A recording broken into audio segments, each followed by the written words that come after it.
What's up, everyone, and welcome back to the Pause Run Play podcast. It has been a minute since we've been with you. However, we're still here. I don't know how that came out. I've been learning Dutch, and so I've noticed that some of my pronunciations of things have kind of changed again. Pronunciations, whatever you want to call it. But like the other day, I I don't know where it came from, but instead of like chat, right? CH is a ch. I've been saying it as like a sh. So I joined the chat the other day. Like I said, just like that. I was like, I joined the chat, and I'm like, I don't think that's really like a Dutch thing. Like I've been trying to like figure out where did I learn that. And I'm like, I learned it in the chat. But anyhow, we're glad to be back with you. As you can tell by the title, we are watching Zack Snyder's Justice League, and by watching it I mean talking about it. We've already watched it, and we're glad to be here. Thank you, Zack Snyder, for this blessing from above and from your heart and mind. And but before we get going, we got the standard cast here. We got Josh and Vince. Dude, Josh, you got some rad sneaks going on there. Thank you, sir. Got them from the outlets a while back, and I don't wear them very much because they're more like high top, so I can't just slip them on like I usually do with most of my shoes. But I was like, okay, fine, like I should probably wear them every once in a while. So I've got them on. I was going through some of the YouTube videos that Vince, he puts up the podcast on YouTube, right? And so I was going through some of them and looking at them and listening to them. And there was a comment on because the title of these that we've been putting is Defending the Snyderverse, Man of Steel, Defending the Snyderverse, Batman versus Superman. So that was the one on Batman versus Superman, right? And there's just a comment on there that someone's just like, there is no defending this atrocious movie. So I thought that was funny, but we're here for Defending the Snyderverse, Snyder Cut / Zack Snyder. We're all over the pronunciation today. I saw that. That comment, and I thought about replying. And I was just like, "This is just gonna go bad." Vince is like, "This can't go good." This is just gonna go down the rabbit. Like, it's just no good can come with arguing this on the internet. So, who knows if he even listened to it or just saw the title and clicked into comment? I don't know. Yeah. So I took a step back. Backasta or whatever your name is. Thanks for the comment. Yeah, thanks for the comment. And yeah, tell us why there's no defending it. I want to know now. Yeah, me too. But Vince, how are you, my friend? I'm good, man. I'm doing great. Babysitting a dog, I guess, is the highlight of my week. Ooh. My buddies are out of town, and so I'm babysitting their golden doodle. That new puppy? Yeah, Rush. I mean, he's getting big now. He's up to like waist height. But he's still a puppy. Yeah, still a puppy. Beautiful dog. I've seen photos. Vince and I have plenty of mutual friends, so that's why I'm like over here like, I know what you're doing. But no, this is rad. I'm glad we're all together, and I'm glad we're going to talk this movie. But Josh, you been watching anything this week that's new, noteworthy, good, and you want to share about? This week, I haven't been watching a ton. I've been doing a lot of other things recently, but I do have some things that are on the docket to watch because, as you guys know, with award season coming up, our next episode is going to be one of our top 10 movies of 2020, and by that, sort of like a lot of people are doing, it's going to be top 10 movies of 2020 through February 2021, just like anything that's like eligible for like the Oscars or anything like that is going to sort of all be included in that list, since we kind of have a shorter list of movies that were released and available this year. Were there more than 10 movies released last year? I don't know. I'm being sarcastic. With all these new streaming platforms, it's crazy the amount of movies that have come out. I mean, not in theaters, but like... Yeah, but that are there, just that went straight to digital and stuff, so... And I'm not opposed to that, just so you guys know. I will pay to watch a movie from the comfort of my home.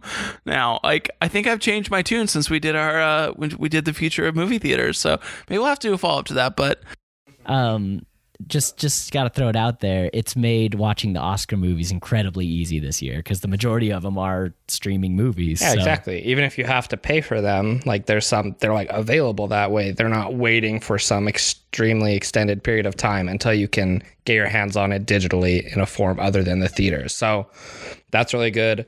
If you have any movies that you think need to be on my top 10, or you think like are on your top 10 that I might not have seen, message me or message the podcast account and let me know, because I'm going to be watching a lot of movies in preparation for this episode. I say a lot, but I only really have 2 or 3 on my docket right now. The ones that I haven't watched that I'm going to be watching this week are The Father and Ma Rainey's Black Bottom, which Ma Rainey's Black Bottom is on Netflix if you want to check it out. And The Father, I'm pretty sure you have to purchase, but it's available on Amazon Prime and stuff like that to purchase. So let me know if there's any I need to watch besides that. Other than that, I got caught up almost. I got through episode 3 of Falcon and the Winter Soldier last night and yesterday, because I was kind of sick yesterday. So I was just chilling at home all day. So I watched YouTube. And did you not watch the new one that came out yesterday? No, I didn't watch the 4th one. Because I was like 2 episodes behind. So I watched episode 2 and episode 3 along with some other stuff yesterday. So I'm still 1 episode behind, but it's getting good. I only watched part of the first episode. I haven't committed to Falcon and the Winter Soldier yet, but people are like, it's really good. It's taken a hot sec, but it's getting better, especially in episode 3. I was like, okay. And then what I've seen about episode 4, people are like, it's getting even better in their opinions, I guess. I'm starting to understand what they're going for finally in this 4th episode. My only complaint is, this is a show based around super soldiers, like Captain America and Winter Soldier have this super serum that makes them super strong and everything. Mm-hmm. And they're fighting all these other people that have super strength. But somehow every time Sam, who is not a super soldier, punches or tackles or kicks or whatever one of these super soldiers, they get knocked over like they're a normal human. And I'm just like, there's some inconsistency there. I don't think Bucky can hit hard enough to knock down a super soldier. That's literally the only thing that's driving me crazy. Because everyone else, like, I don't know, especially in episode 4, there's some stuff. It like points it out more because of something that happens in this episode. For me, it pointed it out more. But it's good. I'm enjoying it. I'm not enjoying it as much as I like WandaVision, because there's no like mystery that kind of like pushes it forward. It's just like, oh yeah, it's another episode of Falcon and Winter Soldier. I'm in for a good Marvel ride. Tie me over until Black Widow comes out. Yeah. Ew. Yeah. Guys, I think that based off of knowing nothing really about this movie, I think a second Black Widow movie already needs to be ready to launch right after. Because like... Poor ScarJo. She's just been put on the back burner after being the literal backbone of those films. Like, she's the only consistent character in like every film, isn't she, of the Marvel universe? Like, she's in like all of them. Like, she deserves a lot more like toast than we're handing her. So I don't know if she'll be back. I mean, she might come back, but it seems like they're lining up Florence Pugh to be the new Black Widow with this one. So hey man, the MCU gets great. Me, man. ScarJo was my celebrity crush from when I was like 12 until 22 or something, and now it's Florence Pugh. So they're just handing the torch off along with my celebrity crushes. So I'm down for it. I'm with you. I'm trying to get all caught up on the Oscar list. So I printed out a checklist, and I've been going through, and every couple, movies I jump in and cross them off. I've been getting through the documentaries, watched My Octopus Teacher, which is really That's on good. Netflix, right? Yeah. What's it about? It's about a guy. It's a documentary about a guy who goes to the ocean and basically befriends an octopus and learns a lot about. I learned a lot about octopuses from that movie that I had no idea. That sounds like a fiction story. That's so insane that it's a documentary. Yeah, it's really good. Like, it's been my favorite one. I think I've only watched 2 of the documentaries so far, but that one has been my favorite. Saw Chaos Walking. I mean, like, it's got everything built up to be an M movie, but like, yeah. I was hoping it'd be good. It had moments, like, it was entertaining listening to the inner monologue of Tom Holland's character. If that wasn't as entertaining for me as it was, I don't think I would like that movie at all. And then like Godzilla came out. So oh yeah, I watched that too. I haven't watched Godzilla vs. Kong yet, but I don't like Godzilla movies. I watched the past 2. Don't like those ones. Liked Kong Skull Island. I loved the like Vietnam feel of it. yes, Like, it was really cool filmed, great cast. You talked about it a little while back. And I said it was, you're like, oh, the cast is amazing. It's got all the Avengers characters in it. I was like, yeah, and it was directed by Peter Jackson. I was wrong. That's the 2005 Kong movie. and that one's not bad either. I don't think I've seen it. Oh, it's not bad. I got it because I signed up. So when Vince and I were younger and Josh was like still a toddler, you could sign up for DVD subscriptions in the mail, right? And somehow I finagled my way into signing up for and I got 10 free DVDs illegally. And then my mom was like, "Hey, this is like a teenager, like a child. You can't have an agreement with him." And I got all those movies for free. Yay! But that one's good too. So the Peter Jackson one's not bad. Okay, cool.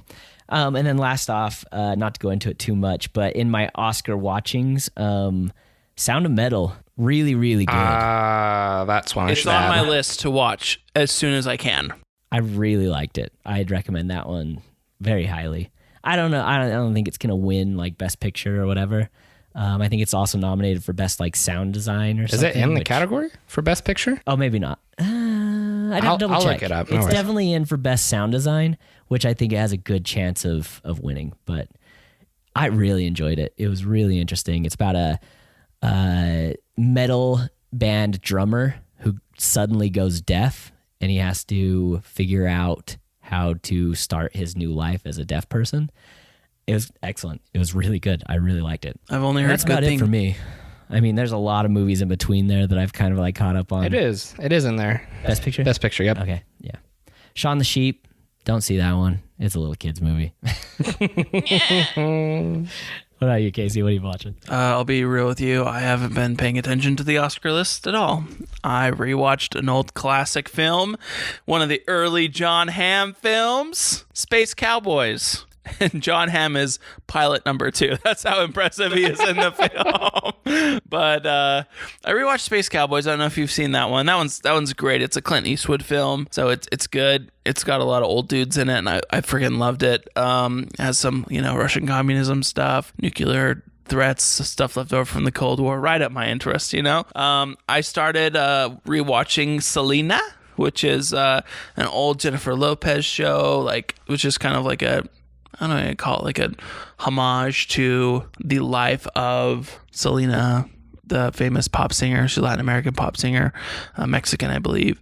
And I watched the new Arthur, Legend of the Sword or whatever, that has Jude Law and Charlie Hunnam. That was good. I just watched these off the side while I'm doing other stuff, to be honest with you, because I'm just busy with other stuff right now. My life is wild, but yeah. And recently I've been watching Hoarders again, which is terrifying. And I made my first ever Instagram reel that I sent to you guys. The one where it's like, how long you been eating poop?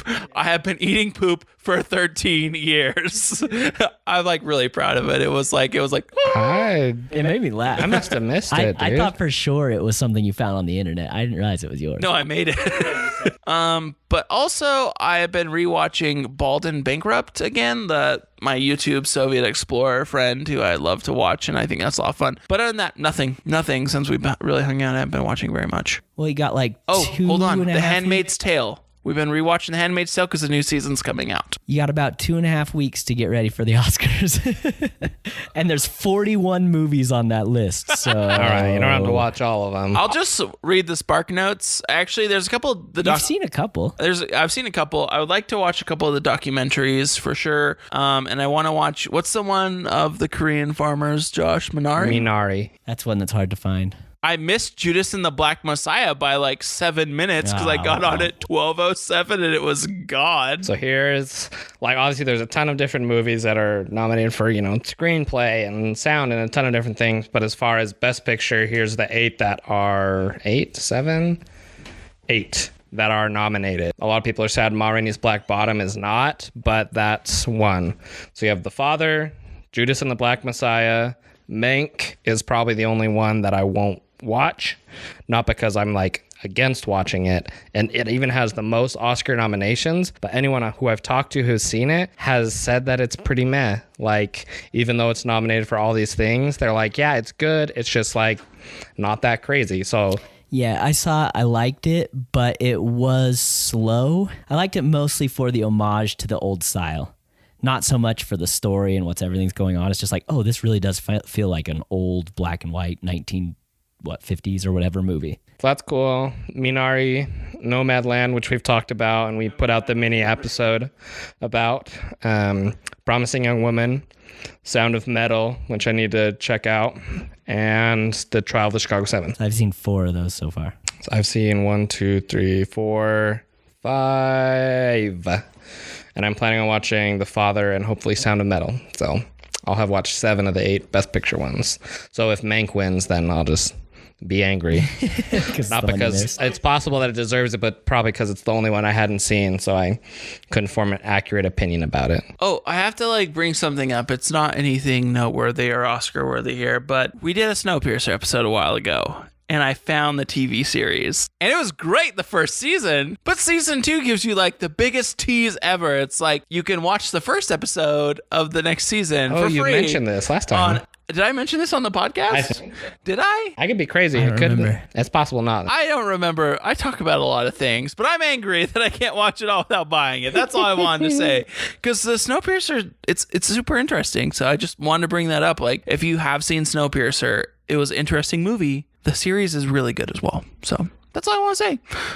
We should get into our movie, though, because I'm ready to talk about this. I actually have a lot of excitement going on. Is there a main theme to this movie that one of us can start singing right now? Or is it just all of the individual characters' themes? That it's superior than the last one, for sure. And I don't know. What is the Justice League theme song? Did any of you guys watch the Justice League growing up? I didn't have the channel, so I remember going to Scouts, and my scout leader had the right channel. So we'd be waiting for Scouts to begin, and we'd show up early so we could watch a little bit of the Justice League when we were kids. But I don't remember the theme song or anything to it. I was about to start singing one, and then I literally just realized that it was just the Wonder Woman one. And I was like, oh no, this is the Justice. I'm like, wait, no, that's just the Wonder Woman. The Wonder Woman one for this one is just a bunch of, it changes partway through, because at the beginning it's still her ones from her movies, like the da da da da da da. It would always transition into that. But the Wonder Woman, this is one of my nitpicks. The Wonder Woman song is perfect. It pumps you up every time. The original one, yeah. But every time that Wonder Woman did something in this, and let me preface with, Wonder Woman was one of my favorite parts of this movie. Everything she did in this, I was super into. But every time she did something, it did that stupid sound of the subtitles describe it as, in parentheses, ancient lamentation music. Yeah. And when you watch the whole thing beginning to end, it stands out like crazy. It's oh, here's that thing again. Oh, there's that thing and again. That's all of it.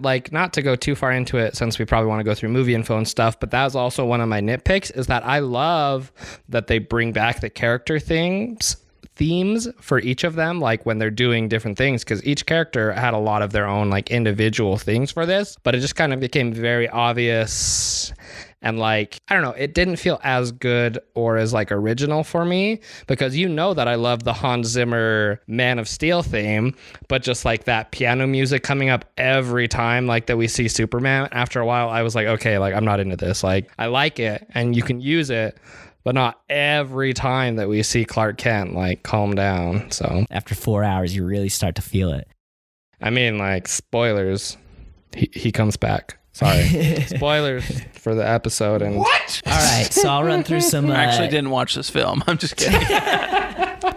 I'll run through the info here so we can get into this more in depth. Zack Snyder's Justice League. Thank you. Directed by Zack Snyder. Zack Snyder. Let's see. Written by Zack Snyder, Chris Terrio, and Will Beal. Starring Ben Affleck, Henry Cavill, Amy Adams, Gal Gadot, Ray Fisher, Jason Momoa, Ezra Miller. Willem Dafoe makes an appearance. Jeremy Irons makes an appearance. Diane Lane makes an appearance. J.K. Simmons makes an appearance. This has got a huge cast. IMDb has given it an 8.2. Rotten Tomatoes audience score is 95% and critic score is 71%. There's no way to really know how much this is made because it was released on HBO just a couple weeks ago. I can't remember, March something it came out. That's all I got for movie info. So let's just jump right into it. How did you guys like Zack Snyder's Justice League? This movie is 4 hours long. In case you didn't know that, I'll just tell you right now, this movie is 4 hours long. And yes, I did split it up into a couple viewings. This is one of the longest movies I've ever watched since Ben-Hur or something like that. I feel like they used all the time pretty freaking effectively. Call me crazy, but this movie was 4 hours, and even though I had to split up the viewing, I was I don't think there was ever a part where I was this movie does not need to be this long. That was my personal opinion for the whole thing. I was they really used it effectively. My honest opinion, I would love to see a 3 hour cut of this movie. 3 hour cut. You don't feel like it would cut out too much story and we'd have like a repeat of what happened. No, because the original was like 2 hours, plus they've refilmed a bunch of stuff and they tried to like they changed the story a little bit. Like there's just a lot of this that there's a couple scenes that kind of repeat something that's been said. There's like 2 scenes of Aquaman walking in slow motion into the ocean, which we don't need to have. You know, I wasn't complaining about that personally. Have it. Like Jason Momoa fangirls needed to have it, Vince. I'm not complaining either. Like I enjoyed all 4 hours of this movie. I'm with you, Josh. I've watched it twice. I watched it beginning to end straight through the first time, and then I watched it in pieces the second time, in chapters. I'd watch like 2 chapters at a time throughout the week or something like that. I enjoyed it more watching it in chapters than I did watching it from beginning to end. I agree. But I'm not saying I didn't like everything that's in there. I just think that, like with Batman v Superman, it's a long 3-hour movie, but 3 hours feels doable. It's still reasonable. You know? Yeah. And I feel like it makes it more rewatchable as well. A 4-hour cut just seems a little bit too long, where I'm like, I could see myself watching this beginning to end if it was an hour shorter. But if I ever watch this again, I'm going to be watching it in chunks because that's the way I preferred it. I agree with you 100%. So I watched it through the first time in one sitting, and I was like Josh, like I felt like they used the time effectively. Oh, yeah. But then I sat down and rewatched it chapter at a time instead of like just back to back. And I thought it was better that way.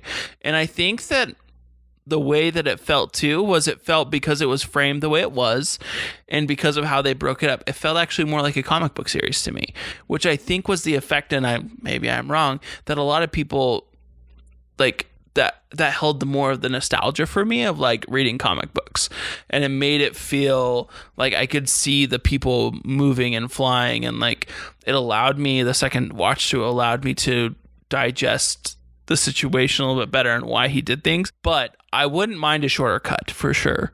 But I worry that we would go back into the crappy Justice League movie. And that's where I'm at. But what I'm grateful for is that he got, like, there was a lot of stupid comedic parts that were removed from this series. All the Joss Whedon stuff. Yeah, that guy sucks. Hey, whoa! Before we go too far there, he's the guy who directed the first Avengers movie, and that's fine. But that's a different universe here. Like, okay, and I'm all for that. I'm just saying, before we just say Josh Whedon sucks as a blanket statement, let's just. No, I think he sucks. Like, okay, that's how fine, I feel. I think he sucks because, like, you can't, like, if one formula works, and like maybe Warner Brothers needed it to copy, but they took the soul out of it. Like, Josh Whedon took the soul out of this film, and that's why I think he sucks. Like, the original story was probably better, but I think Josh Whedon made it suck. Like, that's how I feel. I don't know how to say that. I didn't like what he did to the movie at all either. And I'm with you though. I like how when it's cut apart, those things that I was complaining about just barely, of like noticing every time the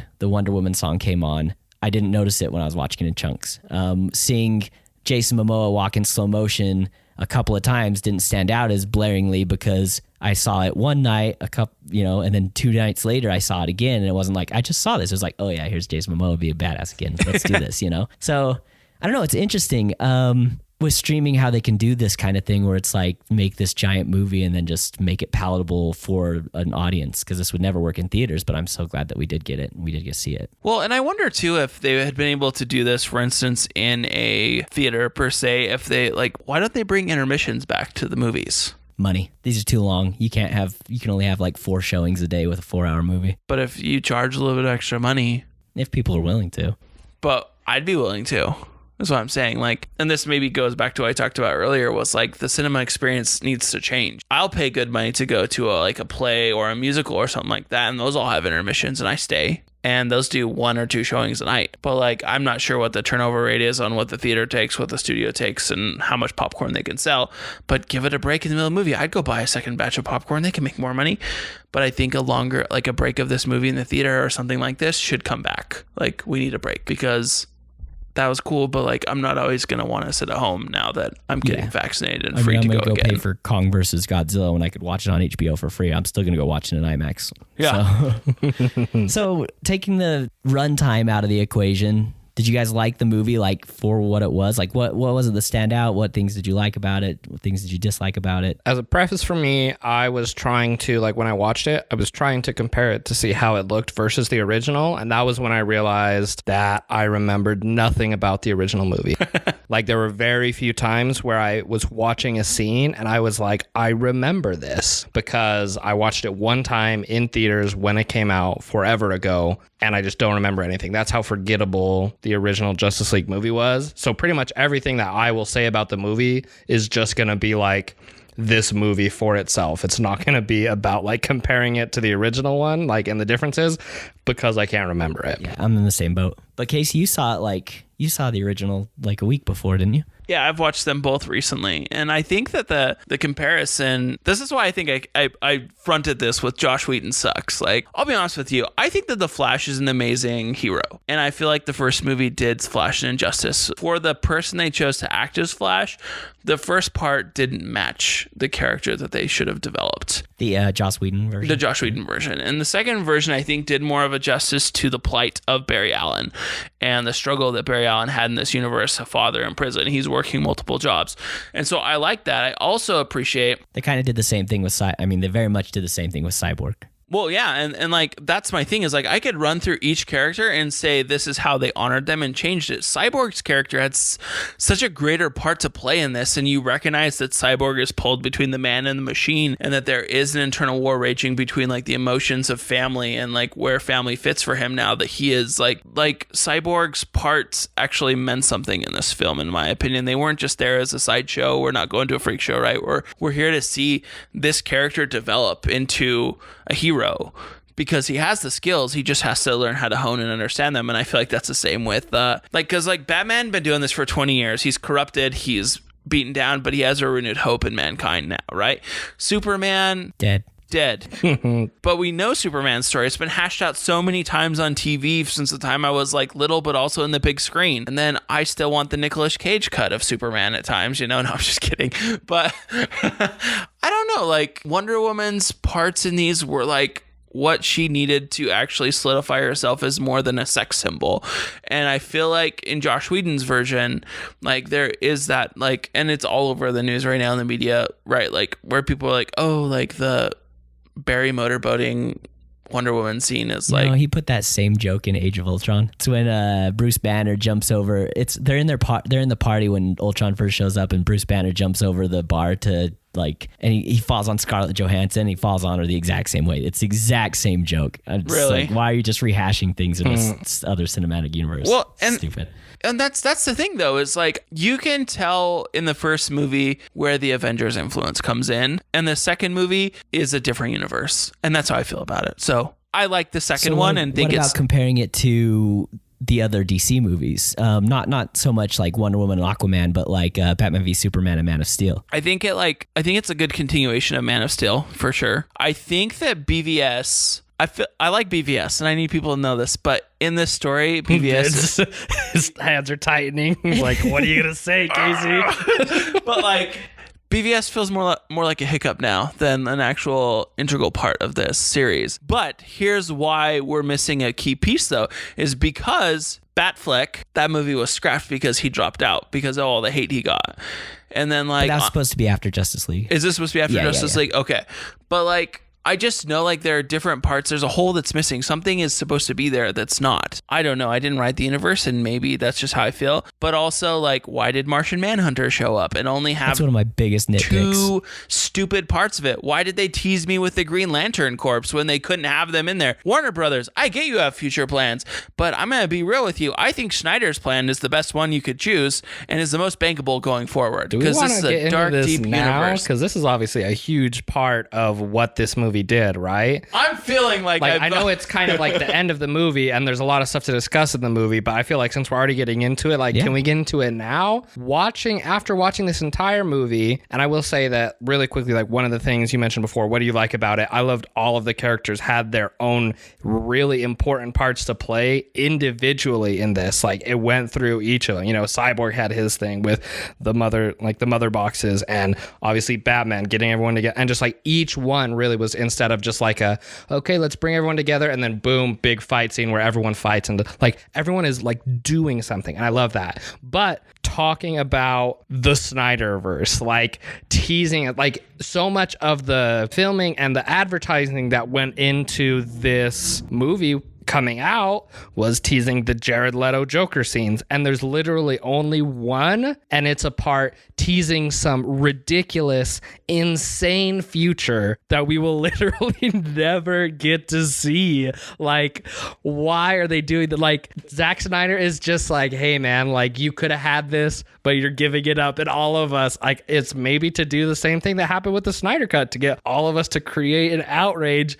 to hopefully in some crazy universe that Warner Brothers says is not going to exist, bring back the Snyderverse, because I'm all about it. Martian Manhunter shows up in the future. The guy who was working with Lex Luthor and the Joker are all working with Batman. Deathstroke, Joker, Batman, Amber Heard's character from Aquaman. Yeah, Mara. They're all working in some crazy futuristic world where Darkseid has showed up and kind of destroyed the world, which that, by the way, as well, like way better. They finally get Steppenwolf, and then it's like, all right, Darkseid is coming and he's going to destroy and then like, okay, like you'll just never get to know how that actually pans out. And I'm like, why? It's like, I'm finally into the DCEU from this Snyder Cut, and you're taking it away from me. Like, I wasn't really ever into it before, but now I want it. Something that I'll never get. Well, that's the pain point here for me, is like, I don't care who you are. Like, Steppenwolf was okay the first round. He was a little clunky, but like, now that we have this freaking Steppenwolf that has this armor that like, dude, that reacts armor to his moods and his emotions, launches arrows out when he like wants it, and like can disintegrate. Then the little cute puppy eyes, like everything about this movie made more sense because of that. And I don't care who you are and like what you might have to say about it. Having a greater villain beyond, like, Steppenwolf was just one of this guy's pawns. Like, there's this greater villain. This is like the whole, like, I don't even know. It's like, sure, I got the like plain chicken sandwich at McDonald's, but the deluxe is there, you know? It's like, that's what I want now. I want the Darkseid movie. I want the Nightmare version. I would get on Twitter and tweet every day, restore the Snyderverse, if I knew it would actually do anything. But Warner Brothers is just pretty much like, hey, got the middle finger up to everyone and don't care. I love how Vince is watching us like say all of this, and he's like getting me to watch. He's like, we watched Man of Steel, Batman versus Superman, all for this moment so you guys could join vindication me. Here. Just vindication in the Snyderverse. I'm telling you, there's stuff here. I will say though, I am, after all this, I liked this movie. I really like Justice League.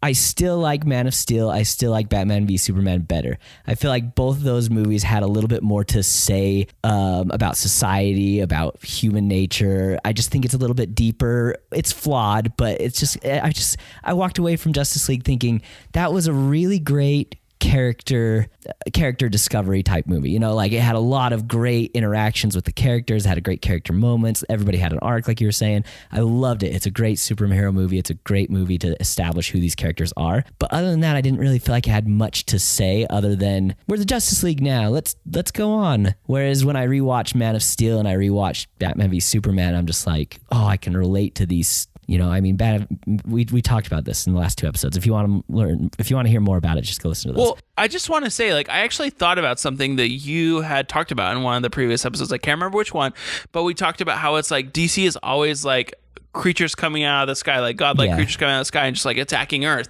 And like this actually gives us the why behind it, which is the antimatter equation or whatever that is, right? But you're right, we didn't really get that part of what are the humans doing in all of this? Like, are they just we're scared now, which is fine. Like, I'm okay with it. Like I loved the character development in this movie. I loved learning about Cyborg and everything that goes on with him. I did not realize how much I would miss Superman with him being gone. But that first half of the movie, you just feel it. You just feel like this team is incomplete until that moment Superman shows up and deflects the axe from hitting Cyborg at the end. It just kind of smiles up and just like not impressed and blows ice onto the axe. And you're just like, oh, wow, I didn't realize how much I love and miss Superman until this moment. I get why everyone wants this smiling, happy Superman. You know, like all that being said, I'm really happy, and maybe I'll change my tune in a little while, that Batman v Superman failed. That's my takeaway from Justice League.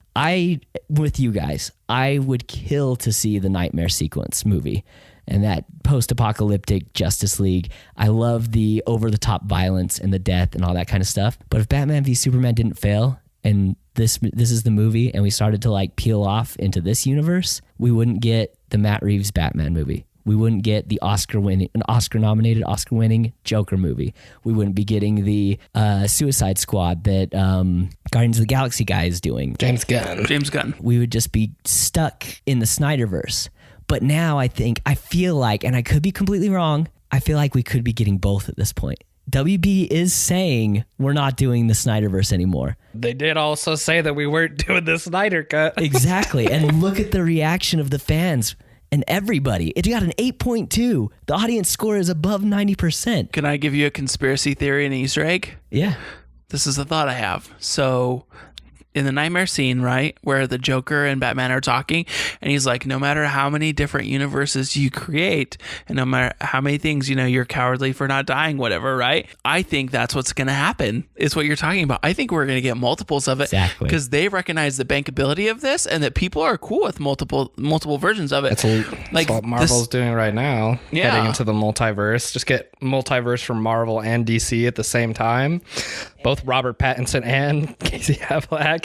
Batman's. And the next movie the next Flash movie is going to be exploring multiple Batmans. They're bringing back the original Michael Keaton. I can't say his name. Sorry. Michael Keaton Batman. They're bringing back Ben Affleck as Batman again. He's going to be exploring these multiple timelines. If Batman v Superman hadn't failed, we'd be stuck with one continuous universe like Marvel. I don't want that from DC. I want a Matt Reeves Batman more than anything right now. I would choose that over the Nightmare Sequence. Even though I would kill to see the Nightmare Sequence movie. Is the Matt Reeves the one with Robert Pattinson? Okay. Yeah. See, and I think I'm okay with that more than I sat here and kind of like plighted and kind of felt angry about that. But I'm okay with getting more, but I just don't want it to be forgotten per se. And I'm not disagreeing with you by saying this. I am with you 100%. Yeah. I'm defending the Snyderverse. I want more Snyderverse, but I'm kind of happy that it failed at this point because I think we might be getting more of more than what we originally thought. And that makes me more excited than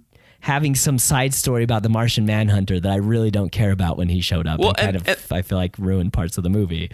That's what's weird though, is like we want these other characters, but at the same time, if they're not placed correctly, they're defeating the purpose of the universe from a fan standpoint and my standpoint, right? Like I watched a little bit of Justice League cartoon. I watched this when I was a kid and I was like, this is fun. This is cool. But like, I agree with you. Like when we talk about like this, makes more sense. I can stop being on my little anger plight or whatever, and I'm fine with it. But like one thing I think we should kind of dig into a little bit now is like scenes. Like what did you like the most? What did you enjoy? I've got a few scenes I actually wrote down that I absolutely loved. Do you want me to just like jump through them or do you want to go one at a time? I think if you jump through, then we can jump in and add on. I think that's acceptable if you have a plan here. Okay. I mean, it's 4 hours. I probably am skipping over a lot, so you guys can jump in on this. So we don't have that much time for the podcast, but like keep going. First off, I loved the intro of Aquaman in this one, of Bruce going to Iceland, going across the thing, finding this little small village and just talking about, this legend of this man that comes out of the sea and comes out to help people, blah, blah, blah. This whole sequence is awesome. I even enjoyed it. And this may be because I have visited Iceland. I fell in love with that country. Every time it shows up in a movie, me and my brother-in-law and my sister always pointed out Iceland, immediately. I loved everything, even down to the random women that pick up his sweater and like start singing this Icelandic song, and it kind of shows this like idea that they worship him in a way, not like worship him, but they are so appreciative of this savior that comes out of the ocean, that even though Aquaman is kind of this like man apart or whatever and jaded kind of guy, he still is there to help the people. Well, he protects the people of the sea, right? Like his father is a lighthouse keeper, like he understands them, and so it would make sense that fishing villages, I'm the same. I'm right there with you. Like so cool. That was a cool part. And they just completely fixed Aquaman too. from being this like jokey bro surfer dude in the Joss Whedon cut to actually being someone I'm interested in. Absolutely love the Atlanteans were way cooler in this all around, in my opinion. Like, I think the Atlanteans are way more badass in Zack Snyder's Justice League. Willem Dafoe did so cool. That looked so cool in this. With his long hair, he just looked like he fit perfectly there. Wonder Woman, her intro, holy crap, I loved it. I don't remember if it's like a bank, basically the bomb that's going on where the terrorists are going in to blow up the building, and she shows up and like is reflecting bullets super fast. It shows what, bullet time. Where she's running and that like part was she's crazy. Like reflecting them all and every moment of that. And then just that one moment where the little girl like looks up at her and is like, can I be like you when I grow up? And it's just like, that's Wonder Woman. Like, that's freaking awesome. And after the Wonder Woman 84 movie that came out that just felt so just like, I don't know, just hollow and just like trying to force like, look, Wonder Woman's so great. Look at how great she is. We have 2 hours of just look at how great she is, to Zack Snyder just like shrinking it to this one tiny moment. I just felt more in that one moment than I did the entire 2 hours or whatever of Wonder Woman. So cool. Everything Wonder Woman did in this movie, I was just so into her character in this whole thing. And thank goodness there wasn't an invisible jet. Yeah, it wasn't corny. Everything the Amazons did, running away from Steppenwolf. I think Vince is just going like scene by scene of the movie. Just like, I like this. What's going on here, Vince? I'm halfway there. I only have 3 more. I just want to talk about this one, actually. This was actually one of my more favorite adjustments to the film, because like the first part, I liked how he's like Steppenwolf arrives and he's like, I will take your fear. Like he's like, be ready to get be ready to feed me with your fear type thing, right? And she's just like, Amazonians, like, show me your stuff. And they're like, screw you, dude. And they're just like badass. And then like the whole building like crumbling into the sea and them leaping out of the sea in that way. And then the chase on the horseback, like throwing it, using the bow and arrow to shoot it farther. They're like tag teaming, like what happens in the original forward and more forward. It's less. Do they do the whole chase still? But they do the chase, but it's not as impressive. They're just adjustments in the way that it's shown is what I really feel like. I would have to go back and think about it, but like I just remember being really underwhelmed by this part. I was like, well, that's why they're hidden on an island. They can't do anything in my mind, right? Knowing very well that like this is a superior race of like freaking badasses. Like a lot of people are like, oh, the Amazonians are great, but like the first movie did okay, but not the justice they deserved. Next, apparently I just liked all of the intros for the characters, because I just realized that pretty much most of this is the intros, because my next one is Flash's intro. I thought was just, I don't like Ezra Miller very much. I find him annoying. And there was moments of this where I liked the Flash quite a bit, but I don't like Ezra Miller trying to be funny. That being said, I loved the intro to the Flash in this dog, what is it? Grooming. The dog grooming, walking place. Whatever it is. Oh, yeah. And that's the way that it's shot with the slow motion of him going out to save the girl. I don't remember her name. Just how that whole sequence plays out with the slow motion and him just like pushing through the glass and then slowly catching her. And it has some humor in there, which people were complaining that, Zack Snyder doesn't have a lot of humor, but there was actually heart and humor in a lot of this movie, I appreciated the hot dog tucked into the pocket for later. It's funny. I'm a huge hot dog fan. Yeah, it's great. And then I just got 2 more. We already went through one of them. The whole end sequence was just really entertaining to watch, especially when Superman shows up and you're just like watching Superman just kick the crap out of Steppenwolf, who nobody else is able to do. Melts his horn off. Yeah, just uses his ice breath, which he's never seen before, and just does it all with just kind of a swagger, And you're just like, man, I want more of Henry Cavill as Superman. I just want more of that. And then the last one, the mind-blowing moment of the Flash turning back time to save everyone, Thank was you. just like, whoa, what is happening? We're going complete comic book here, and I'm into it. Well, they show it twice that he uses time, because they show it when he has to do the charge, right, and touch the thing to bring him back, and then they show it when they're trying to like separate, because they lose. That's the best part, is they freaking lose, and then Barry Allen just fixes it, man. And they reference it a 3rd time, right? And I think that's just more teasing the nightmare movie universe when he talks about, I had a dream, almost seemed like a premonition, Lois Lane is the key. So they tease it a 3rd time, but it's just more. I love that part, and I think that's what's kind of cool, is that they still end up winning, but it's after losing, and like that the Flash shows off his powers. Like, he's not just fast, he has these abilities that he teases, that he brings to the Time Force or whatever it is. I don't know much about the Flash at all, so it's when he did that, I was just kind of like, whoa, okay, because I thought I knew how this movie was going to end. You know, I thought it was going to end with the mother boxes going off, the world being destroyed, and then we're going into the nightmare sequence next. So when that happened, I'm like, all right, yeah, I knew it. This is happening. And all of a sudden, Barry just turns back time, and I was like, oh, you tricked me. Also, I'm glad they got rid of that random Russian family, like those poor victims the entire movie. But like, I really thought that the Flash was like, the Flash and Cyborg's redevelopment of this made the film better. Same with Aquaman. It wasn't just for like slapstick comedy. They were there for an actual purpose. And I think that made the film so much better. Sorry, Josh, I keep like getting so passionate about this. No, it's fine. I was just thinking about a couple things that I want to talk about for the movie. So you mentioned a lot of like the characters' intros that you loved them.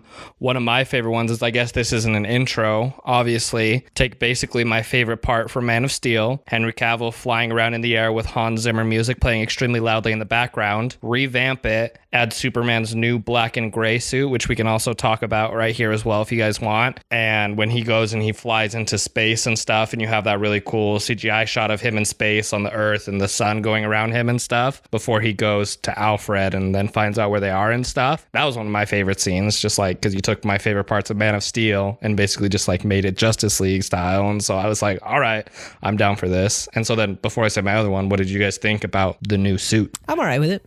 I liked it. In the comic books, the black and gray suit was like, it had a purpose. It was like a rejuvenation suit. Mm-hmm. So this was just kind of like a callback and homage to it. Don't really feel like it was like necessary. So like I go back and I listen to some of the like interviews with Zack Snyder, and he really had to fight for that. The studio really didn't want him in a black and gray suit. You wanted a mullet too. Yeah. So I hear those stories and I'm kind of like, why did you fight so hard for a black and gray suit? It really doesn't make that much difference. It might not have been necessary, but I thought it looked dope. Well, it goes with the purpose of the actual like armor from Kryptonian, right? Like, so it's a part of the story. It's actually like a good, sorry, I'm not like angry. I'm just like on this pedestal right now. Like, he had to have it. Like, it makes sense because like, sure, the blue and red is like the classic. We love it. We love to see it, but like, but really those are just undergarments for the real armor that they use on their planet. Yeah. Exactly. It's like just what they were using during Man of Steel, like what Zod had and everything like that. That's what everyone was wearing, was that style of thing. And so he went in ready for battle, I guess. That's like you right now, Casey. You're probably wearing like what, a solid gray or black or something underwear, and me, I'm wearing my red, white, and blue Superman underwear right now.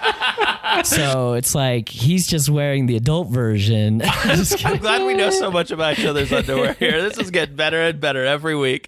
But like, no, literally, like what's cool about the ship is it actually has all the armors for him to use that they built in this universe. So I feel like it made sense. He's been dead. He's brought back. He needs the sun. Like thank you, Kal-El's father, Jor-El, for like setting us up with understanding that he needs the solar cells. The star is younger. He can rejuvenate. Black suit is necessary. That's my point here. I'm down with it too. Like, I liked it. I thought it looked awesome. I'm glad the mullet wasn't there though. Like, me too. I was trying to think of a particular scene, and there were a lot of them that were good, but no one scene stood out in particular. So I'll just say like one of my favorite parts of the movie was just the Cyborg story in general. I feel like his character arc was one of my favorites of this entire movie. Like the entire thing with his father and how he came to be Cyborg obviously is super important because it's the first time he's introduced, but the fact that he had such a pivotal role to play and that he did so much and he sacrificed so much and his father sacrificed so much just to give them a piece of information that they'd be lost without,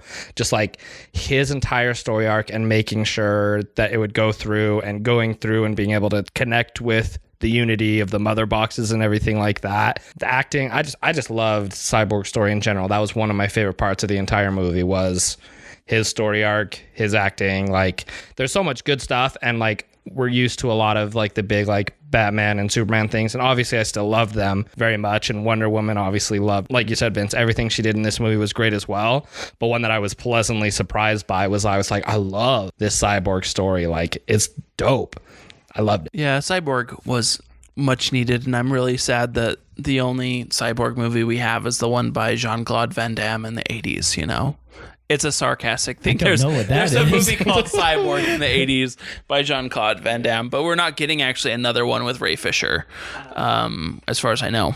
Yeah, I don't think he's coming back. I was surprised because I have never liked the look of Cyborg, that kind of shiny Zack Snyder look. Like even when the Joss Whedon one came out, I was just like, I'm just not into anything that's going on here. By the end of this cut, I'm with you. I loved the storyline and everything. And by the end of it, I loved seeing him walk around with his tracksuit on and then take it off and see the way that the suit moves around, the auto defense system go on, how it's got like individual like rocket packs all over his body to help him keep balance. Like by the end of the movie, I was into the character design. Also, the sound I think had a lot to do with it too. Like when he walked, you felt how heavy he was because of the sound effects that it made when he moves and stuff. I love that. I also appreciated his father's part in this actually a lot more than the previous film, I feel like. So the actual actor who plays the father plays like this super villain in a TV series called Scandal. Like he's just a bad dude, not a super villain. He's just a bad dude.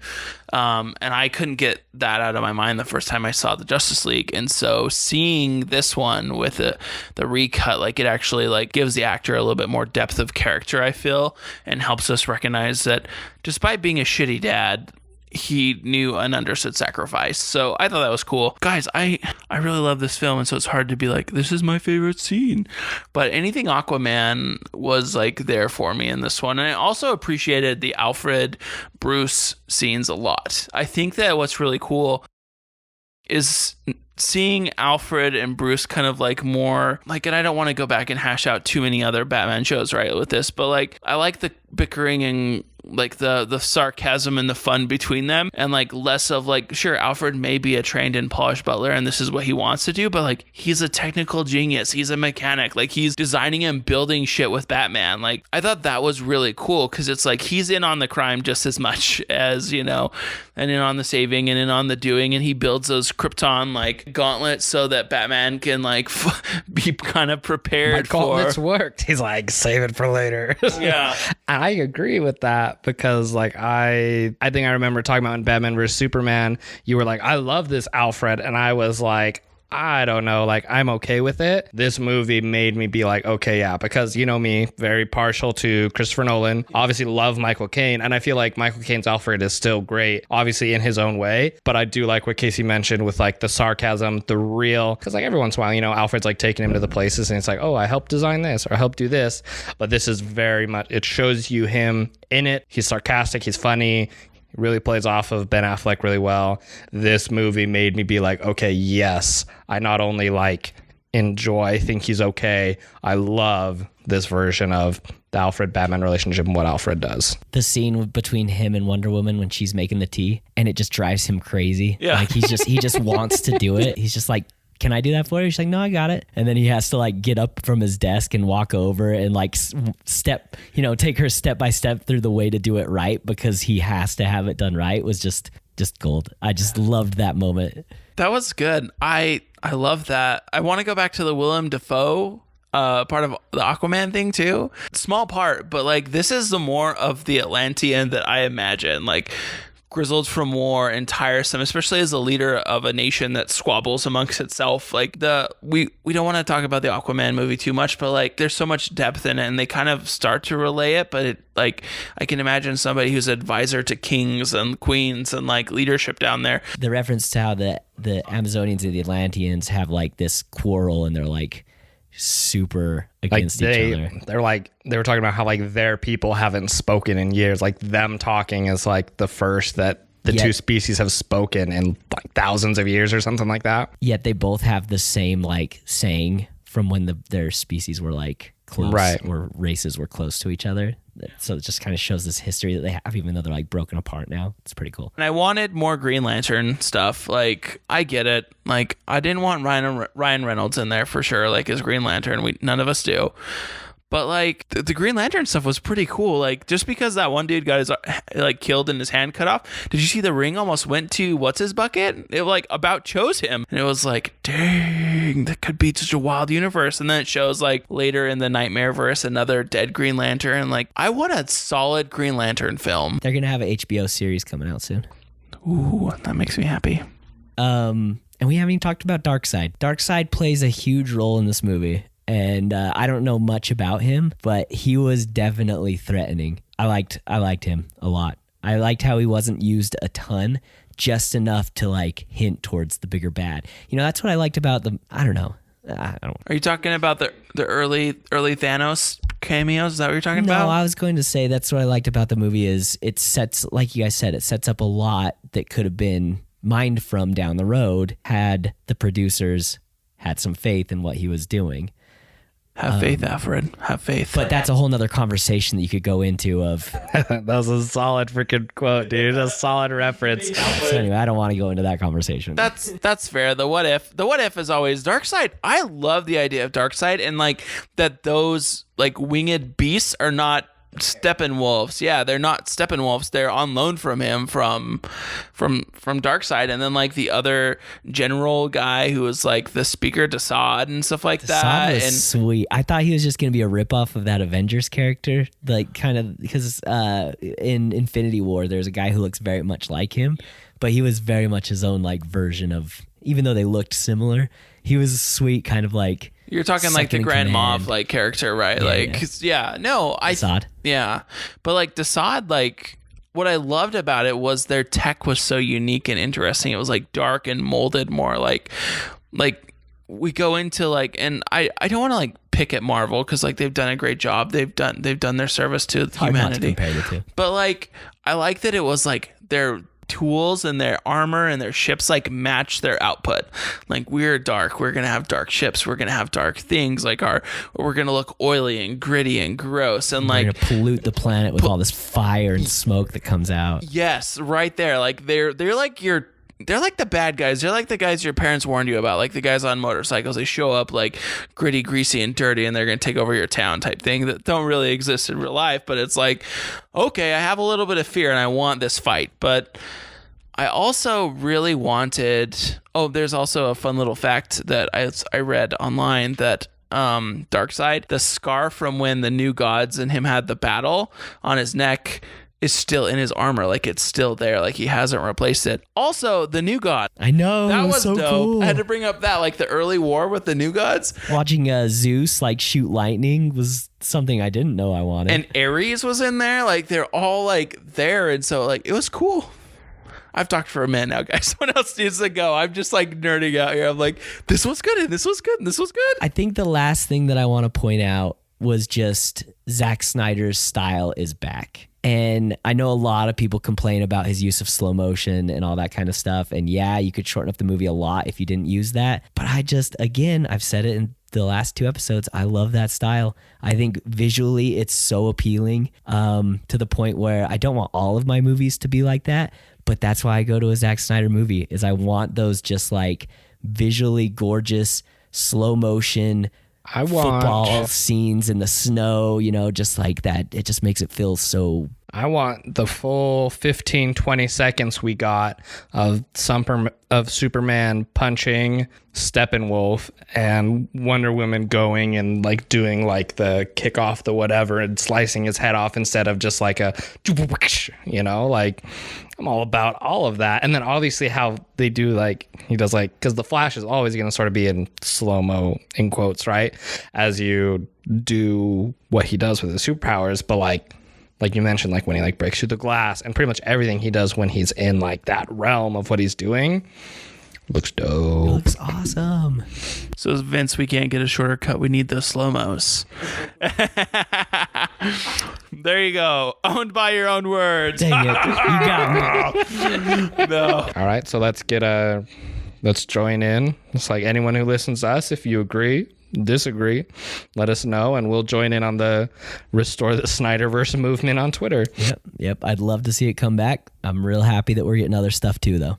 Amen. I actually I'm ready to watch The Joker again. Like I'm very interested in watching it, the new one with Joaquin Phoenix. But yeah, I don't know. Anything else you guys want to add? I think this has been a great episode. We're kind of running a little bit long. Thank you for listening to me get overly excited about things. I wasn't disagreeing with you. I just have a lot of passion about this film for some reason. So yeah, Josh, anything else you want to add? No, the DCEU has always been like the side one for me, you know, like I'm watching like the Marvel stuff, like pretty fit. It's not like I love Marvel, like going crazy, but it's like I watch the Marvel stuff faithfully, you know, like going on and stuff. And the DCEU has always been like not like the side chick, you know, like, oh yeah, like I'll see it every once in a while. They say that something's good about it, or like I'll watch the movie, like I watched Wonder Woman and stuff like that, but it's just always I'm like, okay, I'll watch that on the side, not pay much attention to it. This movie made me like want to be in this, awesome. You know, like want it, like wanting the Snyderverse as well, but just like, okay, I'm into this stuff, like I want to be a part of it and I love it. Yes, I'm gonna love like the Robert Pattinson Batman, all that stuff, and so I'm hoping what you're saying as well, that we get some sort of multiverse where Snyderverse and Nightmare movie happens, you know, Nightmare sequence continues with the visions he's been having and the nightmares he's having.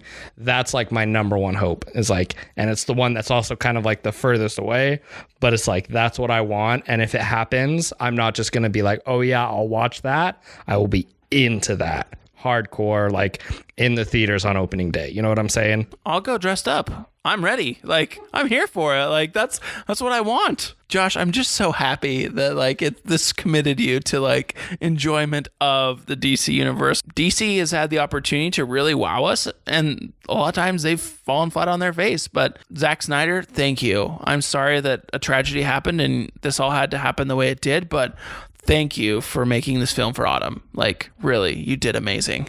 Yep, second that.